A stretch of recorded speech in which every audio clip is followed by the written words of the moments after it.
Les élèves de première, je vous propose d'avancer dans notre liste de textes et d'aborder un 14e texte et euh, de consacrer un troisième texte à Beaumarchais, le mariage de Figaro, en abordant la scène 5 de l'acte 3, qui est une scène de confrontation entre le comte et Figaro. Et ça rentre parfaitement, je trouve, dans la problématique que nous étudions, c'est-à-dire la question de la comédie du valet. On a vu dans la première scène, qui était le monologue de Figaro, comment en fait le valet devenait en quelque sorte le maître de la pièce, le metteur en scène, le porte-parole de l'auteur. On a vu dans la deuxième scène que nous avons étudiée, c'est-à-dire la scène entre la comtesse et Suzanne, on a vu comment la servante révélait toutes les failles de la princesse, qui sont des failles sociales de l'époque, à savoir la situation absolument rocambolesque des femmes qui sont contraintes, pour garder le pouvoir, à intriguer de toutes les manières possibles, ce qui peut vous rapporter, ce qui peut vous ramener à la princesse de Clèves. Et enfin, je trouve qu'un troisième texte, un troisième extrait, c'est celui de la confrontation entre Figaro et son propre maître, qui nous révèle toute l'impertinence d'un valet, toute sa valeur, à travers cette impertinence. Ce n'est pas simplement une impertinence, une contestation vaine, c'est bien entendu, là encore, le porte-parole de l'auteur. La première chose que je vous demande, c'est d'aller tout simplement regarder cet extrait en tapant sur YouTube cette clé de recherche que j'essaie d'encadrer. Il vous suffit d'aller sur YouTube, de taper Mariage Figaro 2008 et vous tombez immédiatement sur la mise en scène de la Comédie Française en 2008. Et je vous demande, s'il vous plaît, de consacrer un moment à aller voir directement, par vous-même, cette scène, parce qu'on parlera un peu moins dans le vide si vous la voyez. Je vous recommande de vous rendre à peu près à 1 heure, pardon, pas 1 minute, 1h22, 23, voilà. C'est le moment où le spectacle reprend. Il y a eu un entracte. La dame ici s'est occupée de nous expliquer ce qui se passait en coulisses. Et le spectacle reprend avec le retour en scène du comte, qui a bien compris dans l'acte 2 qu'il était roulé dans la farine et qui cherche par tous les moyens à se renseigner sur la situation. Donc ça commence là, c'est pas tout à fait notre scène, il y a toute une série de scènes qui s'enchaînent. Voilà, donc rendez-vous d'abord s'il vous plaît à ce moment précis, voilà, c'est à peu près, vous voyez ici à 1 minute 23 et quelques. Commencez à regarder de là jusqu'à peu près 1 minute, voilà, 1 minute 33 pour simplifier. Voilà, prenez le temps de bien regarder tout ça, parce que c'est l'acte 3, et en fait la scène que nous étudions est la scène 5, et c'est la confrontation entre Figaro et son maître.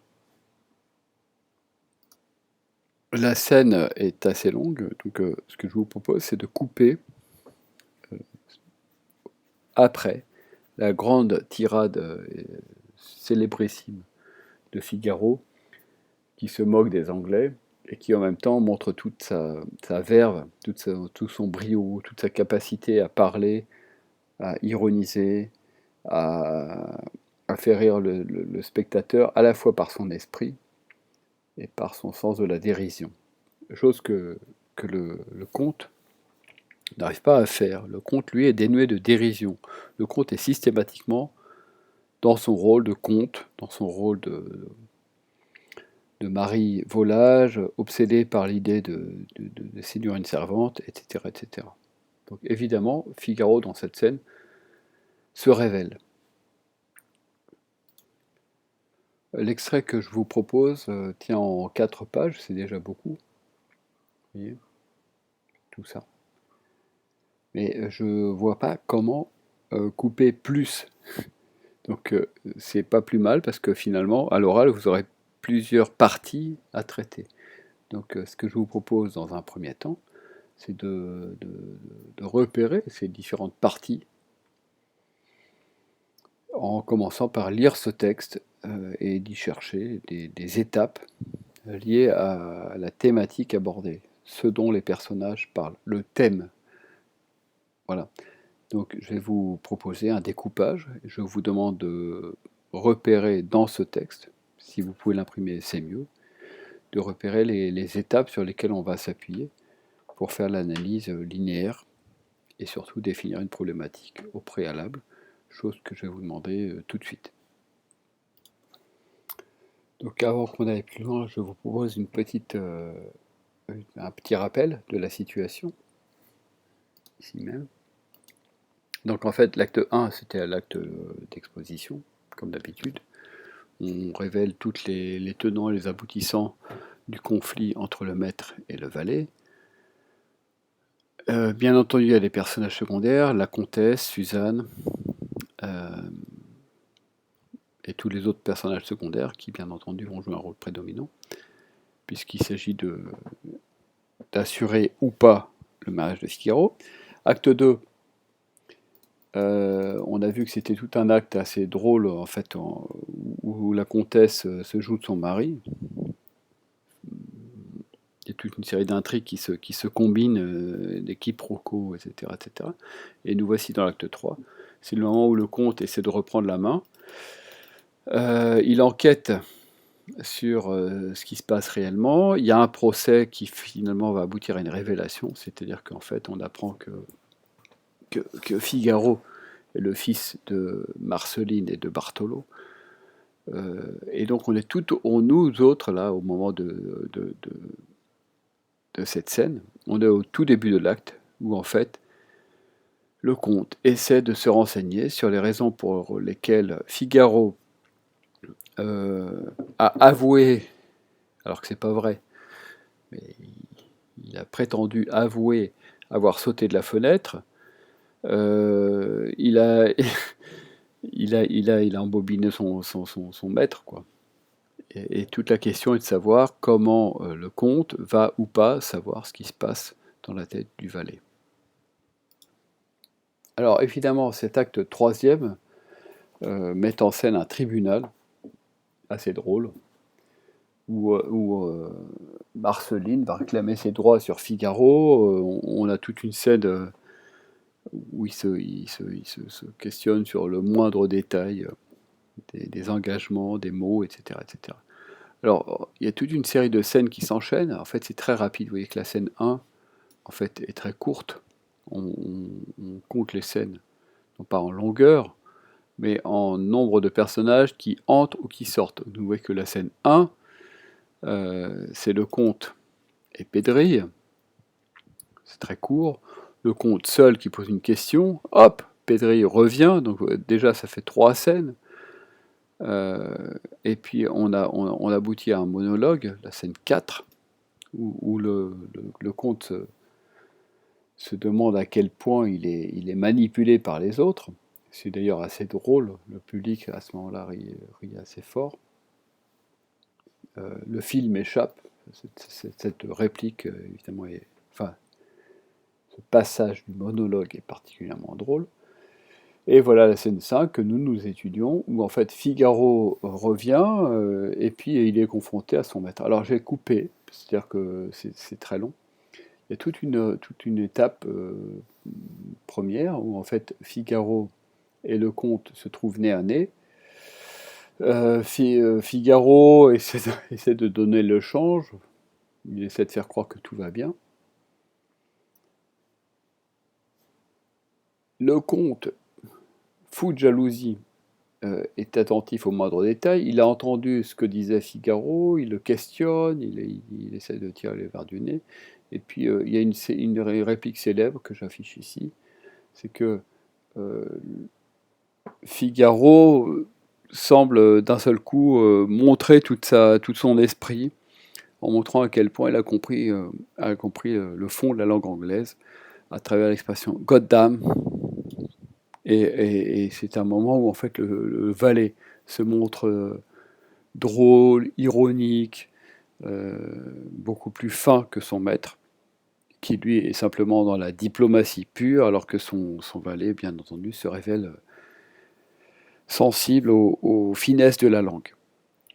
Et le passage que je vous propose, donc en fait commence un tout petit peu après, c'est-à-dire au moment où le comte se met à questionner son valet sur ce qui s'est réellement passé dans l'acte 2, pourquoi il a sauté, pourquoi il se cache, etc., etc. Donc là en fait, on a toute une série d'intrigues qui se mettent en place. Pour le spectateur, c'est un moment clé. Qu'est-ce que le maître, dans toute sa valeur de noble, investi du pouvoir, qu'est-ce qu'il vaut face à un valet qui, lui, est du côté de la légitimité? Ce valet a parfaitement raison de vouloir que sa future épouse échappe à un droit absolument répugnant. Et donc, évidemment, pour le public, c'est un moment clé. Comment le comte va-t-il se défendre face à un valet qui est du côté de la légitimité? Alors, chez Beaumarchais, évidemment, le comte est perdant. Le valet va avoir toutes les vertus, toute la finesse, tout l'esprit. Et ça, c'est hyper important au XVIIIe, de comprendre que l'esprit, c'est vraiment quelque chose qu'on valorise. Comment l'esprit du valet prend le dessus sur tous les travers du conte. Donc on est parfaitement dans l'objet d'étude, qui est de savoir comment la comédie du valet, comment le valet joue la comédie face à un maître qui, lui, de toute façon, est déjà décodé d'avance. On sait déjà ce qu'il pense, on sait déjà ce qu'il vaut, on sait déjà ce qu'il veut, alors que le valet, lui, se révèle parfaitement brillant, drôle, ironique, et donc c'est tout l'enjeu de la scène, et c'est pour ça que je vous la propose en lecture linéaire. Donc ce que je vous demande de faire, d'abord, c'est de bien regarder l'extrait que j'ai sélectionné pour vous. Donc ça sera le texte 14. Je vais l'agrandir un petit peu. Texte 14, en fait, c'est un extrait de la scène 5. Les trois points de suspension initiaux vous rappellent que nous ne sommes pas dans l'intégralité de la scène et qu'on l'a coupé. Et puis, le passage qu'on étudie, c'est le moment où, en fait, le valet s'oppose le plus explicitement possible à son maître.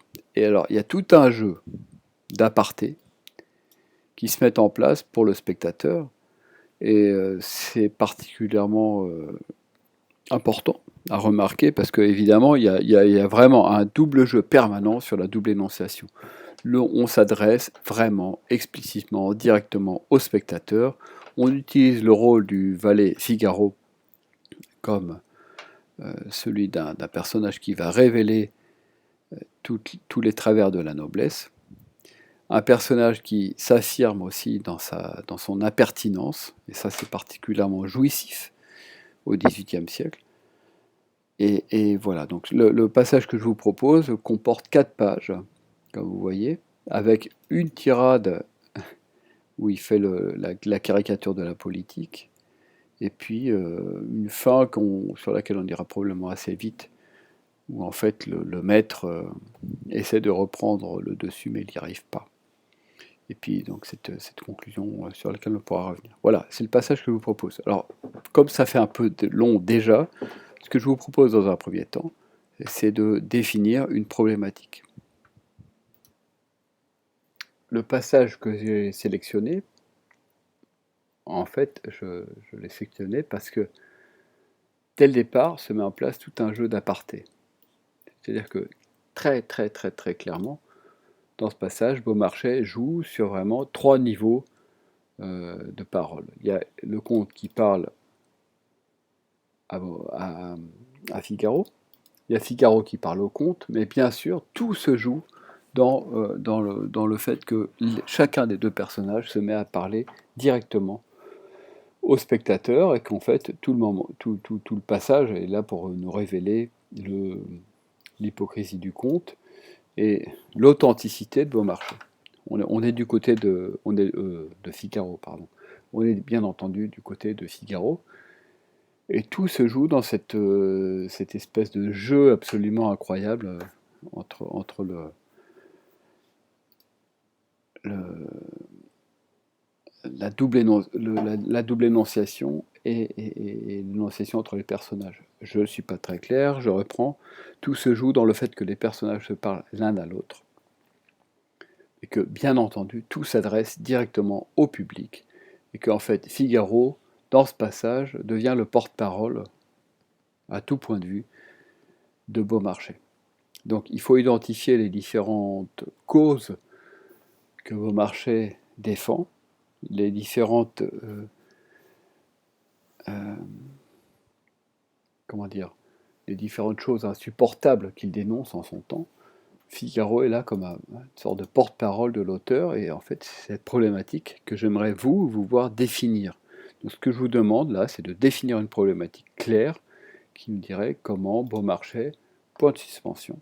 À vous, c'est le travail de ce jour. Ça vous demande un tout petit peu d'autonomie, mais je crois que vous en êtes capable avec le passage que je vous propose. Voilà. C'est le travail du jour. Reprenez toutes les méthodes qu'on a mises en place depuis le début de l'année sur la formulation d'une problématique. Commencez votre question indirecte par la question comment. Derrière comment, il y a Beaumarchais. Et ensuite, il y a une problématique claire, nette, et c'est celle-là que je vous demande de définir aujourd'hui. C'est ça votre travail du jour. Après avoir regardé la pièce, après l'avoir relue, après avoir imprimé éventuellement ce passage. Voilà, ça me paraît suffisant pour aujourd'hui. À bientôt.